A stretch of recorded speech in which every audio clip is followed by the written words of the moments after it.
Hello and welcome to the Four Lake Norman podcast.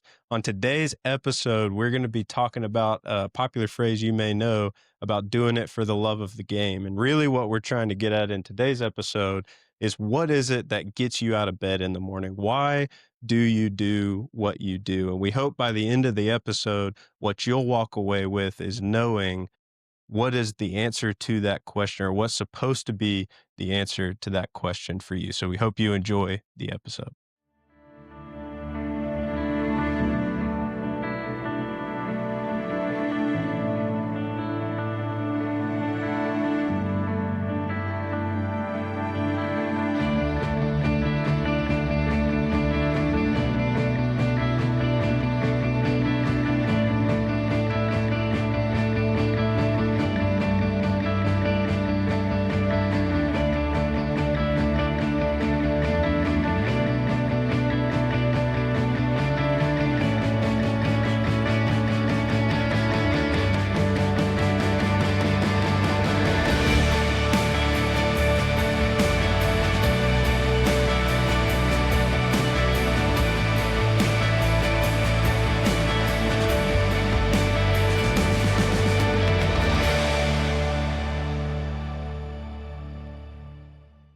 All right. Welcome again to the Four Lake Norman podcast. Today I'm joined by Anson Hamberry, our lead pastor. I'm Tucker Furr. I'm the community pastor here at Lake Norman Baptist. And we have a very, very special guest with us today, Lori DeMarcus. She's a member of our church and worked at a local high school here in Cornelius, Huff High School. She was a teacher and basketball coach, and then moved up to being the athletic director for almost 5 years. So we're super excited to have her on as we wrap up our current sermon series in the book of Job. And the title has been, It's How You Play the Game. So we've tried to make sports connections to help the message and wisdom of Job land and be more easier to grab a hold of. And so we thought you'd bring some awesome stories just from your background and love for sports. Well, So thank you. excited to have you on. If this is your first time listening to us, we're a church here in Huntersville that exists to bring healing, connection, and purpose to people all around Lake Norman through the love of Jesus. And we hope that this podcast is an extension of that. And so we try and talk about things that are relevant for your day-to-day life, what you're going through right now. We try and talk about things that will actually be helpful for you as you go into your week. And these drop-on are there for you on Monday morning when you get your week started on purpose, because we hope that it gets you through the week, gives you something to focus and think on throughout the week. So, Anson, I want to turn it over to you just to kind of frame up what we're going to be talking about today. All right. And I'll start with Lori. Super glad that you're on. When we very first came to the Lake Norman area 3 years ago, I had two high schoolers who moved from Chicago down to Charlotte in the middle of high school. One of them, it was her senior year. Lori was the AD at their high school and was just super welcoming and helpful. And I remember you gave me your cell phone number when we had barely even met. Right. And you were like, hey, give these to your kids. They have any questions, they get lost in the hall, have issues, you tell them to come find me. And that was just great. It was comforting for them, meant a lot to me. So thank you for your welcome and your hospitality. No problem. I remember that day well, actually. Yeah. Yeah. Yeah, that meant a lot. Those were some tough times for our kids. Was asking a lot of them. Yeah, it's tough to move, Yeah. especially high school kids Yeah. moving into a new area, a school of 2,500 kids. Yeah. It's a tough time, but they handled it very well. Yeah. So thank you for your ministry to my family. Thank So yeah, in this series, we're at the last week. I preach a sermon on this at our church, and I won't preach the sermon today, but in the sermon, we kind of wrapped up our study of Job, which is this big Old Testament book, all about suffering, pain and suffering. But really, the book is about the relationship between Job and God and how the suffering and the things that he experienced in life impacted his relationship with God. And so in the sermon, I try to make the case that it's a pretty fitting analogy to say the game ultimately that Job was playing was the growth and development of his relationship with God. And I've made the point throughout, we don't say game because it's not real. We don't say game because it's not important. So we're not trying to trivialize it by saying it's a game, but it is a game in a sense that it goes through ups and downs, right? Mm-hmm. In life, there are wins and losses. And through all of it, there's God, right? Sometimes we lose sight of him because we can't see him physically, and we sort of lose connection to our relationship with God in the stuff of life. And so part of the thing of this whole series is trying to connect it and say, hey, everything in life is part of that relationship. And everybody has a relationship with God.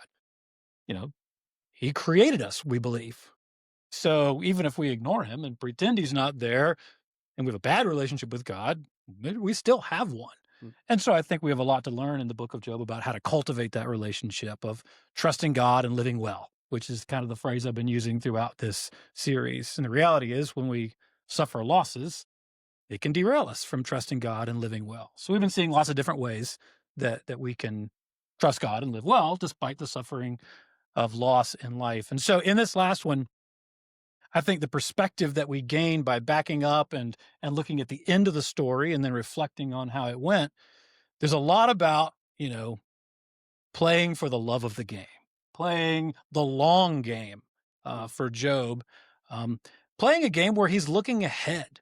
But the first point I make in the sermon is that there's a point in the story in Job 29 where he's looking back and he's longing for the good old days, trying to get back to the way things were. But ultimately, that's not what, was the right perspective. He needed to look ahead. There's another. He's yearning for what is to come. And so I think as we think about, our lives, there's a easy trap we can fall into of looking back. There's an easy trap we can fall into of playing for the here and now. Um, and then just kind of losing our passion, losing our love, our zest for life, get jaded on God. So there's a lot of ways we can lose perspective that I think, man, when we kind of come back to this connection to the sports world, there's so many things that, Yeah. that are relevant about our perspective when we're playing Mhm. the game.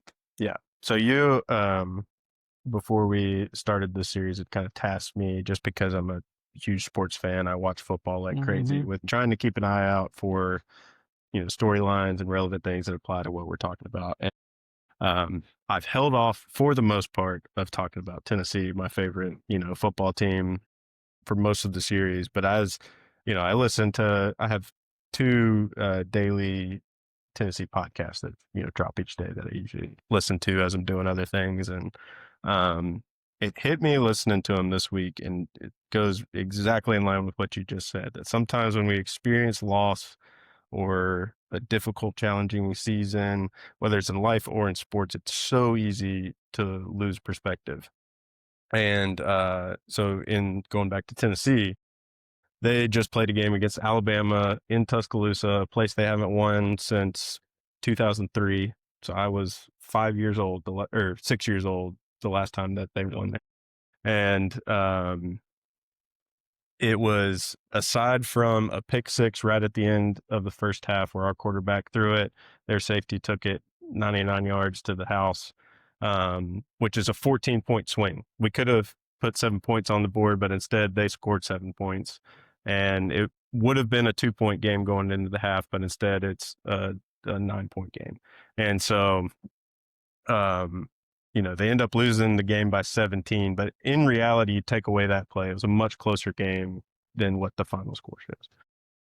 And then we had another close loss against Georgia earlier in the year, literally just had to make a field goal to win the game and missed it. And so Georgia goes into overtime, they end up winning the game. Before this season, our quarterback who we had last year decides to leave at the end of spring practice, at the very end, right before the spring game, and go into the transfer portal because he, well, allegedly wanted more money in NIL. And so he hops in the portal. He goes to UCLA, which is where he's from. He's from California. And their quarterback, Joey Aguilar, is like, well, I'm going to jump in the portal now because I don't think I'm going to play over this guy. He comes to Tennessee. So preseason thoughts on Tennessee, everybody just thinks it's going to be a down year. If they could win 8 games, they'd be lucky, maybe 9 games, and that would be a win. That would be like a phenomenal season for our coach. Well, now we're sitting at 5-2, and the 5 games left on our schedule are all winnable. We're favored in all of them. And our fan base, you would think, is just delusional. I mean, they're calling to fire our defensive coordinator. Some people are saying to fire the head coach. And you just talk about loss of perspective. Like most of my life as a Tennessee fan, once I got into it, was just misery. I became a fan when Lane Kiffin's first year. He left us after a year, and then we went through 2 decades of not winning anything, multiple 5-win, 6-win, 7-win seasons, and Heupel's come in and had 2 10-win seasons in his 5 years already. He's took us to the college football playoff one time, and our fans are just losing their minds because we've lost 2 games to 2 of the top 5 teams in the country in very close matchups, and people just lose perspective so easily. It's like you just forget about how terrible it was before those coaches got there and turned the program around, and now you're like, "Well, we lost, so, let's burn the whole thing down and start over," because that always is the solution, right? And I think it is a parallel to, I think just studying sports fan bases are an interesting study just on human psychology, right? Because I think when we experience difficulty, we experience loss, or things don't go our way, the voice of the enemy, I do think, gets in our head and spurs us on to negativity. And I was listening to something this week that talked about the way social media companies are set up is to capitalize on what's called a negativity bias. So the posts that receive the most clicks, the most likes, the most shares are the ones that are angry, polarizing, divisive, really negative, stirring up fear and anxiety. And that's what gets put in people's algorithms. And I think that trains us as a culture to, when we experience difficulty or loss, our guards go up and we start going down that negativity spiral. And what Job does is enters into that and says, there's a better way of walking through these things. It's not listening to the voice of the accuser, but it's listening to the voice of God and how you cultivate that relationship with him. So I know that was a long, I've been holding that in this whole series to talk about, just to bring Tennessee up. She still got, I mean, Coach Franklin at Pitt State. Yep. Your coach won a game and got fired. Napier. Yeah, for the Gators. Yep. And so it's a crazy time right now, which Yeah. kind of ties back into the long haul too. I just think the depth's not there, and you have all your quarterbacks leaving. Well, the backup, he's already gone because he wasn't playing, and so I just think it also ties into the long haul. It's not there anymore in college athletics. No. Yeah. And I really think it's unfortunate for athletes because we talk about shaping wisdom. And I think what NIL and transfer portal has caused is it's taken these kids out of situations and experience where they can grow in wisdom because they're just leaving at the sign of adversity. And you've probably seen this a lot with athletes that you worked with as an athletic director, or maybe even as a coach. I know that was before NIL and transfer portal stuff started, but I'm sure you still saw it even at that time. Yeah, I mean, I can tell you an example of, I think it was last year. We had a kid come um, from another area, came, practiced a couple weeks. There was a couple games even. Realized wasn't going to see in the field. Family up and physically moved because that's the only way you could do it to go to another school. The whole family physically moved to another school where he could play. And it's just the concept of being on the field immediately, and they're not seeing the whole growth process of the student, the athlete, of the process of maybe earning it or going from that backup to staying behind that backup learning and then earning your way to that starting position.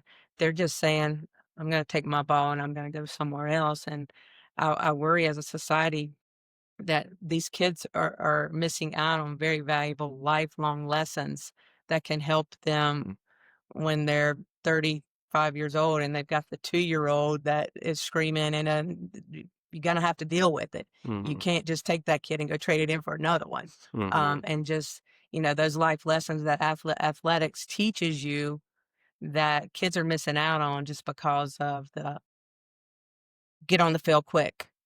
Um, I was speaking earlier about the quarterback at Huff now, phenomenal kid, phenomenal kid. He came to Huff as a freshman.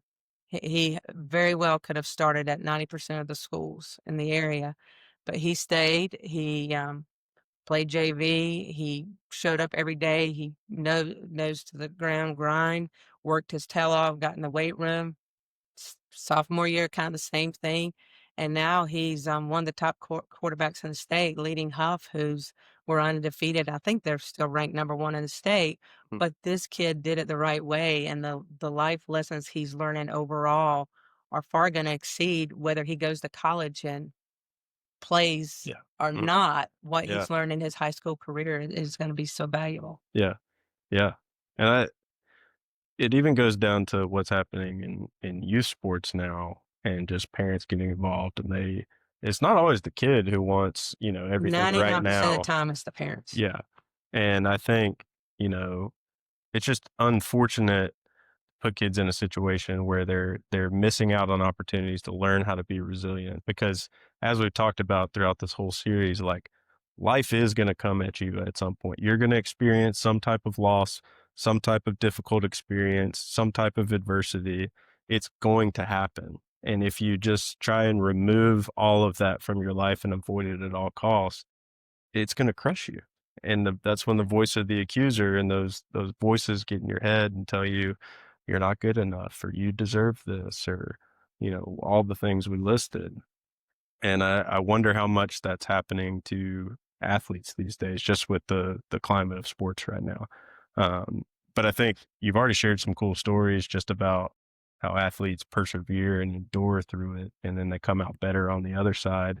And you shared with us a story about your son that I would love for you to share for our listeners, if you don't mind. Yeah, I did get permission to do it as well. So, one of my sons, they both played baseball, and they really didn't have any aspirations to go play college. They knew they wanted to go to a big 4 year, enjoy the football, the basketball, all of that. So, and they knew they weren't talented enough to do that. So, a lot of people don't get that it's okay to be a good high school athlete. There is absolutely nothing wrong with that. But he didn't play that very now, keep in mind, I am also at the school, and I'm involved with athletics, I'm involved with the booster club, so that's that other dynamic that's here now. So, made the baseball team, solid teammate, didn't get to play much his freshman year, played a little bit on JV as a sophomore, didn't get to play a lot, but made the team as a junior because he's a phenomenal teammate. And then senior year comes around, and he makes the team, but every year coaches have individual meetings to kind of set up expectations. And the coach tells him, he says, you're on the team, phenomenal teammate, but I just want to let you know you're probably not going to see the field this year. Mm. And it crushed him. It made him mad. I mean, he kind of went through all the gamut. I was ticked. Of course. As mom, I was ticked, and to Yeah. the point, being the great mom that I was and giving the valuable advice, I said, "Don't play."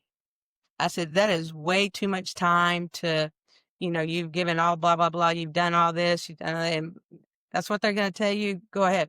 Also, keep in mind the coach and I are really good friends, Mm. and I was like, "It's not worth it. It's not worth it."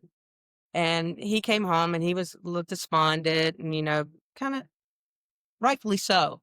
And then the next day we had the conversation and he said, I love the game too much. And he said, and I'm going to prove him wrong. I'm Mm. like, all right, I got you. If you want to do that, that's fine. I got you. And then I think it was like 3 games in, he gets some opportunity at Hopewell. And and he's a catcher, and then he goes 3 for 4. I think it was like 3 RBIs. They end up winning the game. Phenomenal, great on the high. His teammates loved it. It was just a really really cool moment. Yeah. I think you And said he threw someone out at second too, which is yeah, like yeah, that's like the play as a right, catcher that right. you need to make. So then I tell his sister and his cousin, and we're playing down south. I think it was a Saturday or something, and we go, and he's not in the lineup again. I was like, "Well, that's just odd." Mhm. And you could tell he was kind of miffed again, but still right up on the fence, cheering his teammates. Not you would not know it if you didn't know. And then they didn't win, and the coach ended up coming up to him after, and he said, "I made a mistake. Mm. I should have played you." And then from then on, he never came out of the lineup, and they won the conference, won the tournament, they won the conference regular season, they won the conference tournament. Um, it went on, and it was great, but what he taught me was far greater than I've ever been taught by anything else. But he was like, "Nah, I'm not. I love this game. I've played this game since I was 5. I'm not quitting on the game, and I'm not gonna give in. I'm gonna go out and work my tail off, and I'm gonna prove to them that I am good enough to play. Mhm. And then once I get in the lineup, I just make it Yeah. play so well that they can't take me out of it." Yeah. And that's probably one of my proudest moments of my kids, one of my kids Mhm. from that standpoint. Yeah. And I can only imagine what he learned from that experience that he can use, how old is he now? He's 24. 20, yeah, in his young adult life, he's probably just starting a career. I Yeah, you know, that I feel like that experience is gonna shape him mentally in a way to where he hits some turmoil in his young adult years, which I feel like everyone does at everybody. some point when it or, they have the midlife crisis, but I've heard people call it a quarter life crisis when you Right. turn 25. I had one of those. So, yeah, I think sports do have this just phenomenal way of teaching us life lessons that if we just try and avoid adversity or avoid hardship and we don't play the game for the right reasons, it's forming and shaping us into a certain type of person. And it's not one of wisdom or where maybe our relationship with the Lord is, the biggest priority.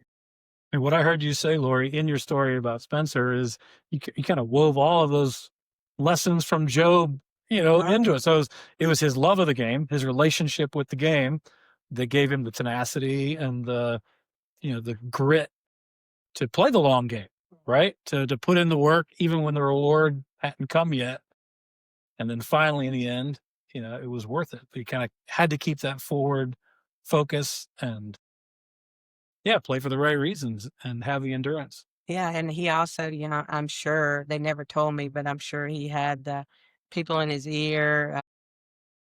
You're not good enough. You shouldn't be on the team. All that going on at the same Mhm. Mhm. time that he kind of had to, you know, those buddies who thought they were giving him good advice. Yeah. I'm sure that that happened as well. Yeah. Well, that's interesting. Even as I think you were talking a second ago about parents are oftentimes the ones that, Oh gosh. you know, the kids might want to keep playing. They do actually Yeah. love the game.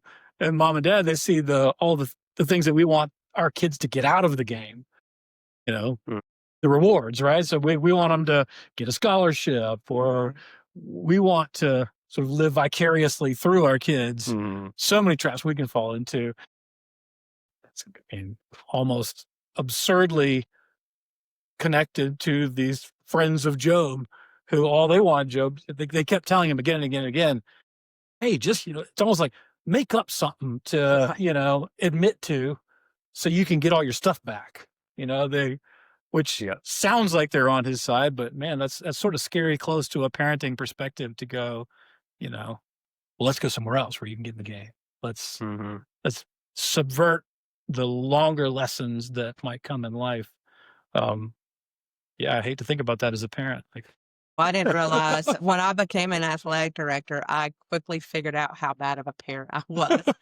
I realized that when my kids were growing up, because all three of them played, yeah, my daughter played soccer and basketball, the boys played baseball, and I was like, my goodness, I now understand that I was putting all this pressure on my kids when all they wanted to do out just go out and Mhm. play and enjoy the game and have friendships and get better and learn mhm, about winning and learn about losing and all those things. And I was just, ooh, I found out very quickly when I became an athletic director that Yeah. um, my parenting style was probably not the most at best. I'm very thankful as someone who does not have kids yeah, yet that I spent some time as a volunteer football coach for a little bit. Because mhm. yeah, you're right. Being on that side of it, you definitely see the good and bad side of parents and sports. And I'm glad I have that on this side of being a parent. So hopefully, if I have kids that want to play sports one day, I can avoid some common pitfalls. But yeah, I think we could sit here, especially you and me, Lord. We could go story for story for story on just the larger themes of the Book of Job and finding that in sports stories. You were telling me about some just recently. That you want to share some of those? Oh, Like you were telling me Joe Flacco. I think that's oh, a I great well, example. First of all, Bryce Young, I listen to Yeah. sports radio, and at the beginning of the year, they wanted him gone. He's terrible. He's horrible. We blew a terrible pick, right? So we go through that. Then we win these few games, and I was listening to radio Monday morning. Is no, he's hurt. What are we gonna do? So Mhm. you go from wanting to get rid of him and trade him away and do all these things to now he's hurt and now it's the end of the world. What are we going to do now? And Mm. then and I was thinking Joe Flacco. Joe Flacco's 40 years old. Yeah. 40 years old, won a Super Bowl. I don't know how many. I know he's been at least 4 or 5 teams, maybe more. And started the year with Cleveland Browns. Mhm. Gets traded to Cincinnati. Why? Mm. Why? He's got all the money. He's made it to the top. He's won a Super Bowl. And the only thing you can come up with is that he absolutely loves the game Mhm. and that he wants to be out there and he wants to compete. He's not competing for the money. He's got all the money he needs. Mm. He's already got the ring. So it's the only thing I could to Yeah. come up with. Yeah. And he even went from Super Bowl winning, really good quarterback in the league to when he left the Ravens, I'm pretty sure he went somewhere and was a backup first. And then Yeah. he was with the Colts for a little bit. And then when he got to the Browns, somebody got hurt. It was when Deshaun Watson got hurt and he kind of got the opportunity to start again and really balled out. I mean, he led them He's to the good wherever playoffs. he Yeah. goes. Um, so yeah, I think he's another great example of just kind of biding your time, doing the little things well, doing it for the love of the game, and then when your number's called, go out there and perform. Well, going back to Bryce too, and I don't know if y'all think it was the Miami game, he was mic'd up. Mhm. And, he fumbled the very first snap, and then he threw an interception, and he's coming off the field, and he's high-fiving him. He's like, "Just stay with me. Just stay with me. Just stay Mhm. with me." And, he seems to be a very resilient. I know he has a Mhm. strong faith, but he seems to not let those outside forces of his buddies and social media and talk Mhm. radio really affect him. Yeah. And I really feel like he has that strong foundation and kind of knows the bigger picture Yeah. Which shout out to the Panthers, first time having a winning season since in a long time. 2021. Long It's time. been a long time coming. Good job, Panthers. Nice. Keep pounding. Yeah. Yes. As you were talking about, especially Bryce Young, but even Joe Flacco too, it just made me think about, another intersection, not only with sort of the Bible and this book of Job that we've been considering in particular, but other areas of life also, because there's a lot of humility required to stick it out when things are hard. Good grief, just in the few years that Bryce Young's been here, it's taken a lot of flack, Yeah. Mm. and, Joe Flacco. So Joe Flacco, he's Super Bowl previously winning quarterback riding the bench, behind who knows how many quarterbacks, and then gets back in the game. So it's this kind of in and out, in and out, in and out, waiting for the opportunity. But I mean that takes a hit on our pride, when we're having to push through, not being where we want to be Mhm. for whatever the reason in whatever area of life. And one of the little sub threads in the book of Job is we talk a lot about the physical losses, like his particular circumstances. It's not a football player, not a basketball player, baseball player. He was actually sort of a community leader. If there's a relative equivalent, he would be like, maybe the mayor or a governor or something like that, kind of in the ancient times. And Mhm. so in the middle of the book, having been talking about, loss of possessions, loss of family, loss of health, sort of these outward physical losses, But deep in the middle of the book, sort of in chapters 29 and 30, you get to the inward losses and sort of the impact inwardly of those losses. And it's a loss of dignity. It's a loss of respect in the eyes of people who used to revere him, who now are mocking him. And you see him really kind of the deepest point of the book is where he's lamenting the loss of these inward, categories. And I think, whatever it is for us, whether it's, a career path challenge where we're kind of stuck, and not getting where we are. You talk about the quarter life crisis or any time in life where you're asking the big questions because, things aren't working out the way that we imagined them or we would like them to, or someone we love, like for our kids, or, we're almost, it can be worse when it's not working out for somebody else. Try to be, we hate to see someone else have to be resilient, even if we feel pretty resilient ourselves.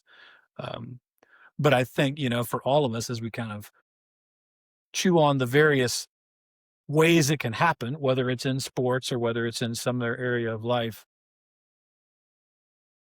it's really kind of that heart work, that soul work, that the game within the game is what's happening there. What's God doing inside of us through these wins and losses, through these seasons that requires us to play the long game. It requires us to kind of hang in there in life. And I'd be curious, Lori, while we've got you here today, sort of outside the AD role, if you take that AD hat off, you've talked a little bit about the mom role. I'd just be curious to hear kind of how that lands with you as you think about just life in general and kind of pushing through those inward impacts of whatever the circumstances might be. Where does that hit you from where you sit? From a mom perspective, Really, I mean, anywhere in life, really. I think it's just it's difficult. I mean, it's difficult to, tap in and to, because your faith is strong, right? And you know in your heart of hearts that um he's got me. He's got me and I know he's got me, but at the same time you've got all these things coming at you. It does make you question sometimes and makes Yeah. you, doubt and makes you start thinking of, what did I do? Did I do something wrong? Am I this adversity? Uh, did I do something to cause my kid to stumble? So it is hard, and you really do have to look inward and then upward, of course. But you've got to do some introspective and kind of figure out what makes you tick, what makes you get up in the morning. I mean, is it to feel valued? Is it to win a trophy? Is it to move on to the next level of the whatever sport it is, or are you doing it because it's what you know is what you're supposed to do and what God wants you to do? So I mean, it's not an easy thing, and it's not an easy thing to be an example for it, right? When you're at school and you're trying to be that example, it's tough. It's tough. Yeah.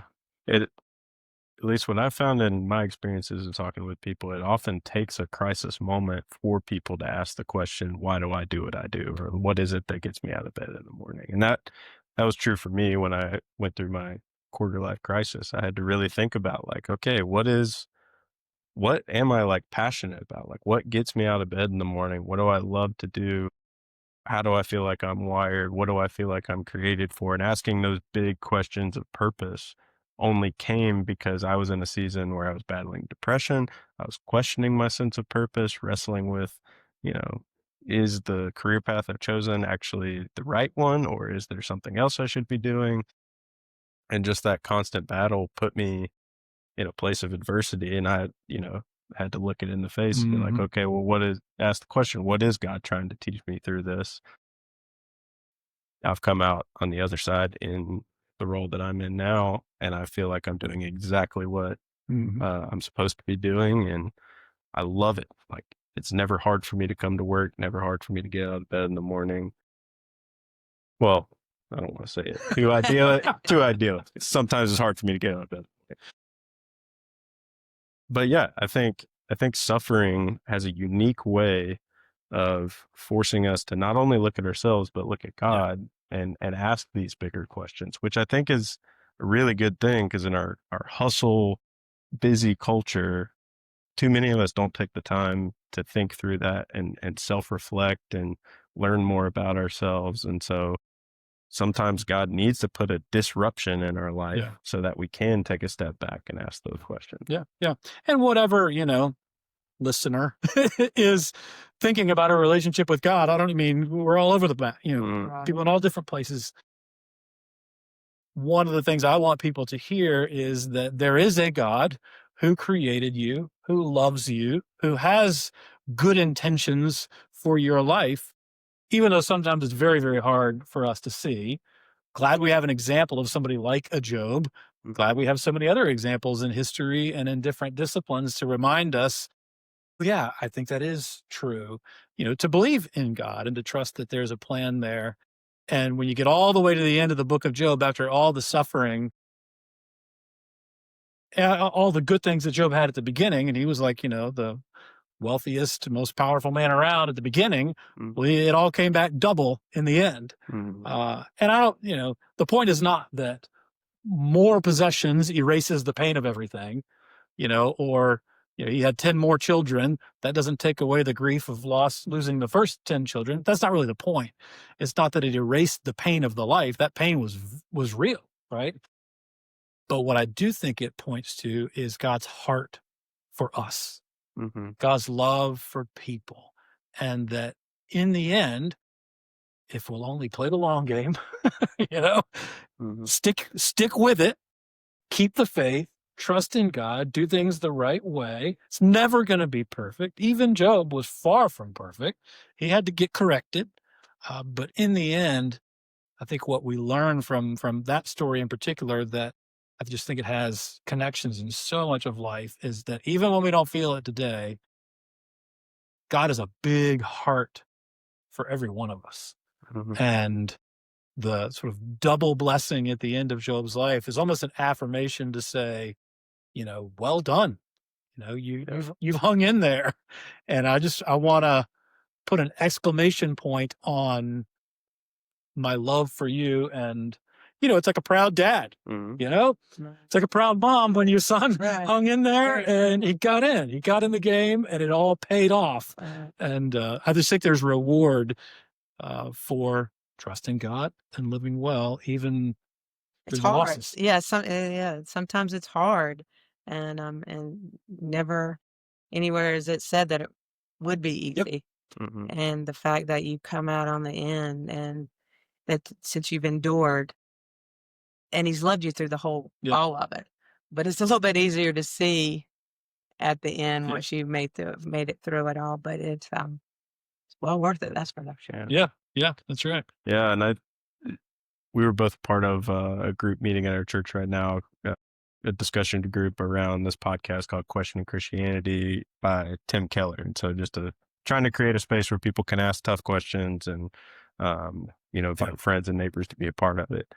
But this was the first session I was able to sit in. And in that episode, Keller laid out like 4 ways that Jesus is a savior. And I don't remember the exact words, but one of them, he emphasizes that Jesus is a savior who empathizes with us because he's walked through suffering as a human. Yeah. And I think that's what separates the God of the Bible from all these other religions or whatever we can try and draw meaning and hope from ourselves, is that God stepped out of heaven and came to be a human. He experienced loss of friends. He experienced ridicule from people. He was killed by those who were religious and believed the scriptures Yep. that Jesus believed, and then, walked through death and was resurrected on the other side of it.